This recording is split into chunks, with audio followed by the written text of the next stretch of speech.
기록적인 폭염과 열대야가 이어지면서 전력 수요가 급증하고 있습니다.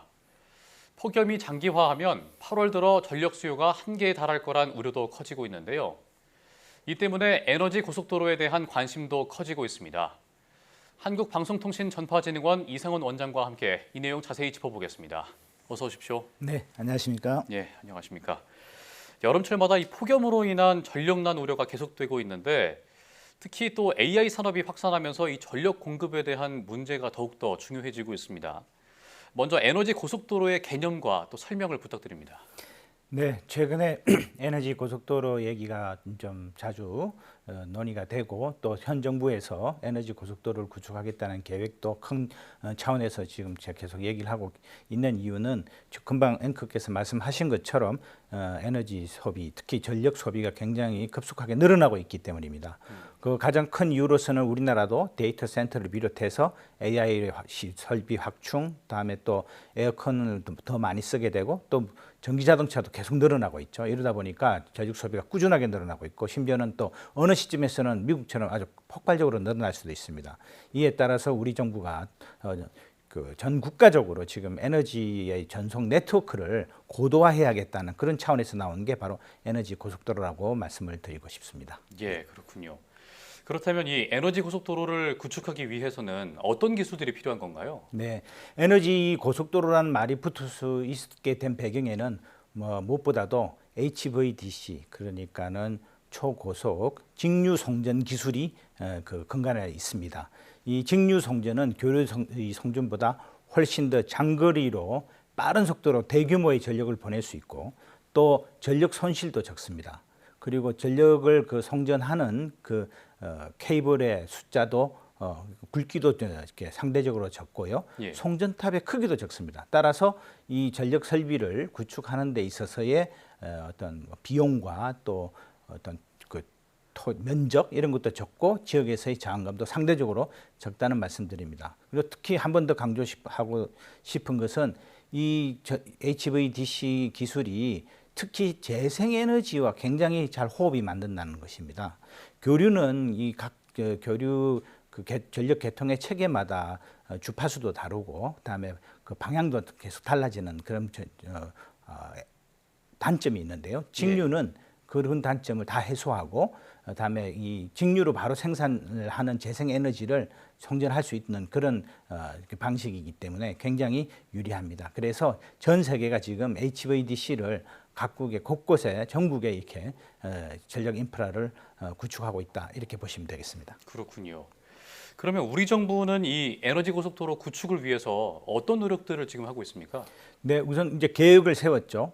2030년까지 서해안 에너지 고속도로를 구축을 하고 2040년까지는 U자형 전국토를 U자형으로 연결하는 에너지 고속도로를 만들겠다 이렇게 지금 목표를 세웠습니다. 예. 그러면 왜 서해안 고속도로가 먼저인가 하면 이 전남 지역 그리고 이 해안 지역이 우리나라에서 제일 지금 재생에너지 발전 잠재력이 큰 지역입니다. 왜냐하면 여기 바람도 굉장히 많이 불고 있고 그다음에 인구가 적기 때문에 상대적으로 태양광을 설치할 장소도 지역 많은 거죠, 공간이. 그리고 여기서 많이 생산하는 이 전력들이 실제 또 이 전남 지역이나 또는 근처 전북 지역도 좀 큰 공단이나 이런 쪽이 없습니다. 그러다 보니까 여기만 남는 엄청난 여유 전력을 서울이나 수도권으로 보낼 수가 있는 거죠. 사실 이 전남 지역은 90년대부터 이 HVDC 기술을 이용해서 제주에 전력을 공급해 왔습니다. 그래서 저 서해안을 중심으로 해서 먼저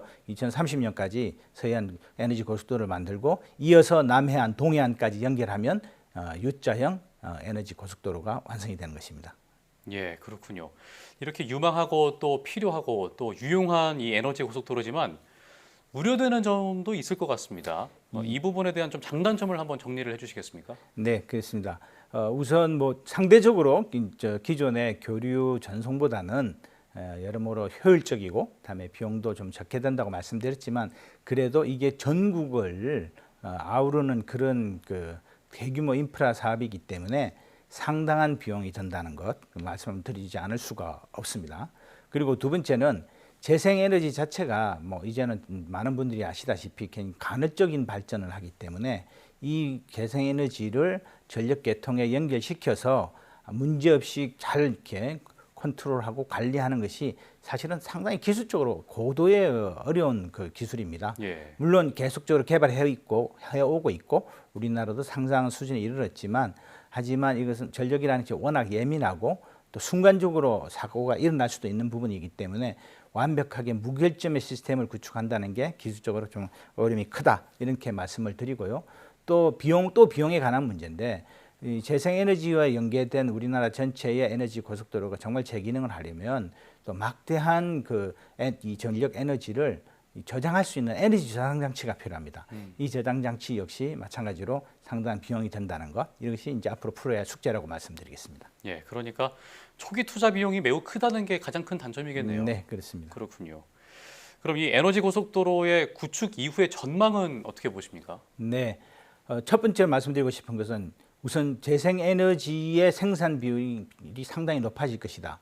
지금 우리나라는 작년에 겨우 전체 에너지에서 재생에너지 비율이 10%에 달했습니다. 정확하게 10.5%. 그런데 이는 OECD 국가의 평균의 36%에 비하면 3분의 1도 되지 않는 수준이고요. 그래서 사실 우리나라가 재생에너지 생산에 있어서는 후진국이다. 또는 뭐 심하게는 기후악당 국가라고도 이렇게 비판하는 외부 인사들도 있습니다. 그런데 그런 오명을 싣고 그리고 이 재생에너지가 지금처럼 기후가 극단적으로 춥거나 더울 때에 오히려 위력을 발휘할 수 있는 부분도 있습니다. 최근에 지금 태양광 에너지가 우리나라 지금 너무 더웠지 않습니까? 전력 피크해 때 15%의 전력 생산을 태양광이 담당했습니다.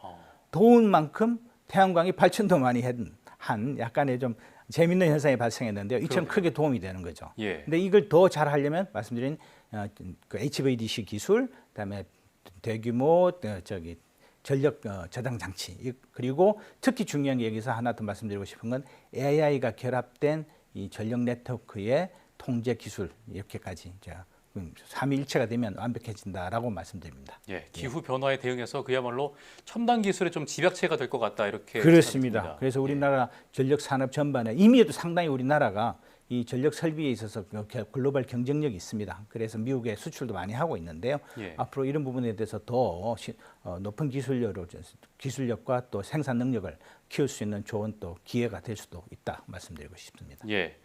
그리고 또 KCA가 지난 4월 15일에 한국전력과 MOU를 체결했는데요. 에너지 고속도로 구축과 관련해서 협력 방안이 있으십니까? 네. 이 초고압 이 직류 전송 HVDC는 교류에 비해서 전자파에는 적게 발생을 시킵니다. 이게 다행인데요. 예. 그럼에도 불구하고 워낙 이제 초고압 전송이기 때문에 전자파에 대한 우려가 일반 시민들은 또 상당히 가질 수밖에 없습니다. 그래서 저희는 이런 그 에너지 고속도로를 특히 그 인프라를 설치할 때에 설치되는 지역의 주민들이 좀 그러니까 막연한 불안감에서 두려워하시지 않도록 사전에 전자파에 관한 설명과 그다음에 또 질문 사항에 대해서 응답을 드리고 실제로 저희가 실측까지 해드리면서 같이 그런 그 활동을 통해서 좀 에너지 고속도로가 빨리 그리고 또 사회적 비용을 최소화하면서 구축이 될 수 있도록 그렇게 함께 협력할 생각입니다. 네, 그렇군요. 지금까지 한국방송통신전파진흥원 이상훈 원장과 함께 이야기 나눠봤습니다. 오늘 말씀 고맙습니다. 네, 고맙습니다.